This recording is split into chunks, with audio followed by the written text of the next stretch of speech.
Hello everyone. Let's get into the topic quickly. So today we're going to talk about how to make your cardio effective. And we will also talk about how to calculate your target heart rate.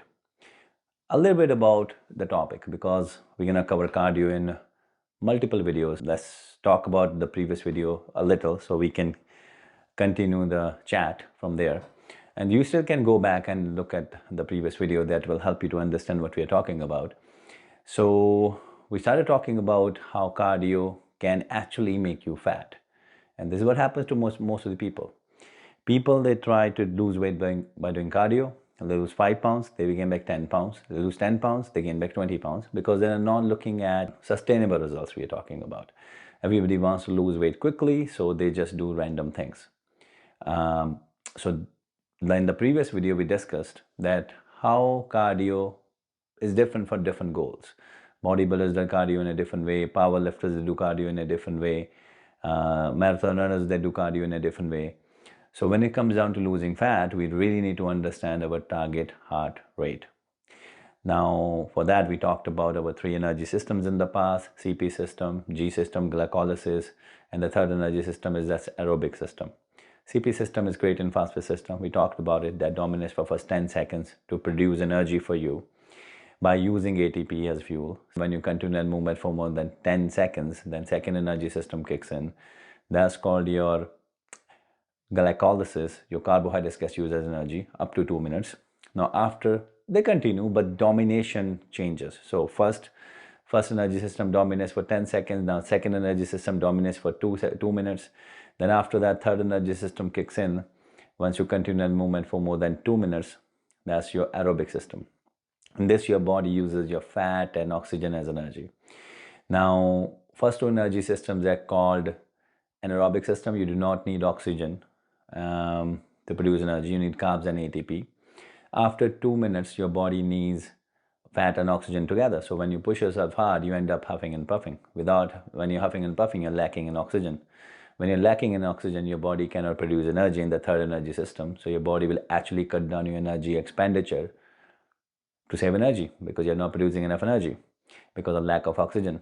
So your body will cut down your muscle mass because muscles use maximum energy.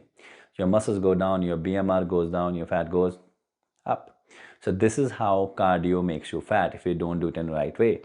Now the idea is this: we have to keep your oxygen positive when you're looking to lose fat and making sure that cardio gets used in a positive way. Obviously, we can't burn enough calories by cardio to lose fat. We talked about it in the previous video.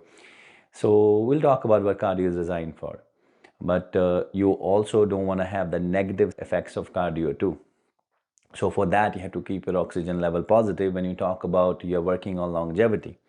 If you're talking about becoming a sprinter, marathon runners, then the conversation goes in a different direction.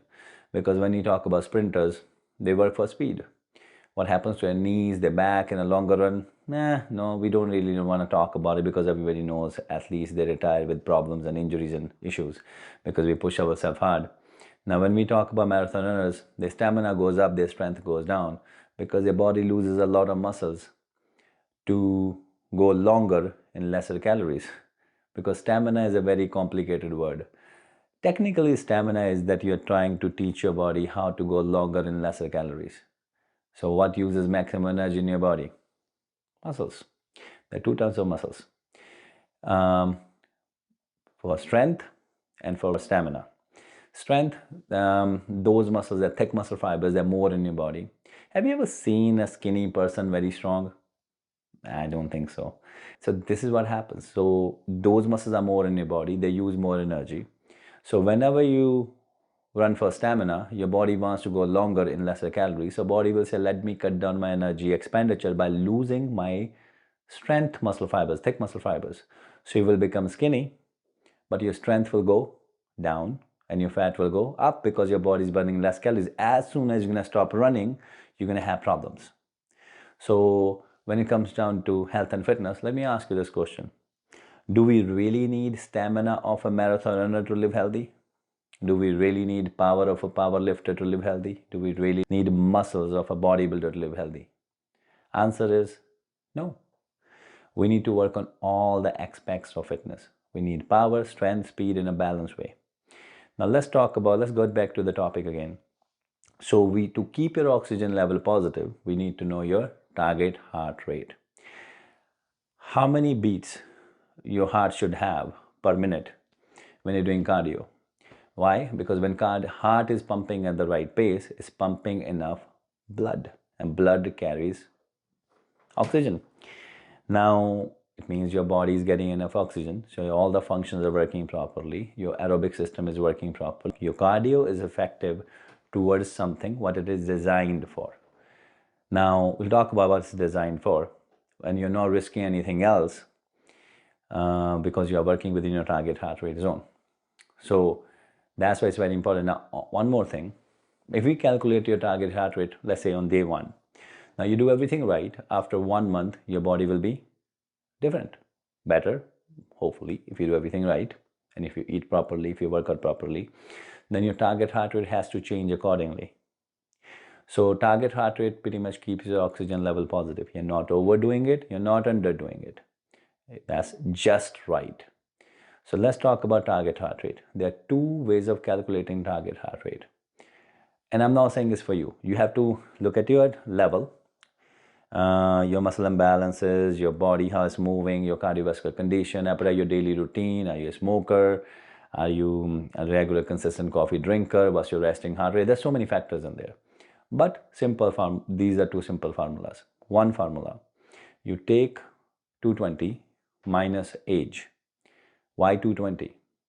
That's the heartbeat a baby has when it's born. Now as your age goes up, your heart rate comes down to an adult. As you get closer to adulthood, your heartbeat settles down to a certain level. With the age, your heartbeat goes down at a certain level.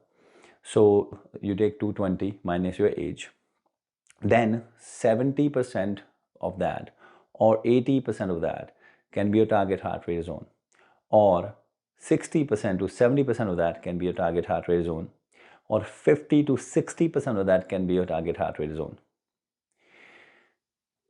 Now, why there are so many different ranges? Because it depends on your conditioning. So that's where you have to take advice of a professional, because to do that, I have to know you. I can't tell you what your target heart rate is by just not even looking at you. I can't look at anybody. I'm just talking to a camera right now. So the second way of calculating target heart rate is a little bit advanced way of doing it. You take 220 minus your age, then you minus your resting heart rate from that. So you can take your resting heart rate when you wake up in the morning right away, check your resting heart rate and minus that from that number. 220 minus your age minus your resting heart rate. Then again, same thing, 60 to 70% of that, or 50 to 60% of that, or 70 to 80% of that, depending on your conditioning. Whatever number you get after that, you add your resting heart rate back to it. So these are 2 ways of calculating your target heart rate. Now, if you do it right, in a right way, based on your body's conditioning, you will keep your oxygen level positive when you're doing cardio. That way your cardio will be effective towards what it is designed for. Now the next question is, what cardio is designed for? We'll talk about it in the next video. For now, subscribe the channel and hit the bell icon. I will see you again. Shiv Sood signing off.